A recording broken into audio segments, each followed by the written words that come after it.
வணக்கம் மாணவ மாணவிகளே, உங்கள் திறமையை இந்தியா முழுவதும் காட்ட தயாரா?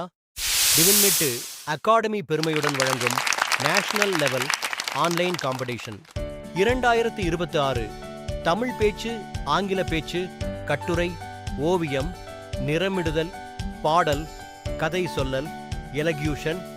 உங்கள் திறமை எதுவாக இருந்தாலும் இது உங்கள் மேடை. அது மட்டுமல்லாமல் யோகா, ஸ்கேட்டிங், சிலம்பம், நடனம், நடிப்பு, இசைக்கருவி மற்றும் பல சிறப்பு திறமைகளுக்கும் வாய்ப்பு. வீடியோ மூலம் உங்கள் திறமையை 3 முதல் 5 நிமிடங்களில் பதிவு செய்து அனுப்புங்கள். வெற்றியாளர்களுக்கு மெடல் மற்றும் சர்டிபிகேட். அனைத்து பங்கேற்பாளர்களுக்கும் பார்ட்டிசிபேஷன் சர்டிபிகேட் வழங்கப்படும். பதிவு கட்டணம் ரூபாய் 100 மட்டும். பதிவு முடியும் தேதி மே 6. வீடியோ அனுப்ப கடைசி தேதி மே 14. முடிவுகள் மே 17. இடங்கள் குறைவு. உடனே பதிவு செய்யுங்கள். மேலும் தகவல்களுக்கு வாட்ஸ்அப் மூலம் தொடர்பு கொள்ளுங்கள். டிவின்நெட் அகாடமி உயர்வை நோக்கி, திறமையை பாராட்டி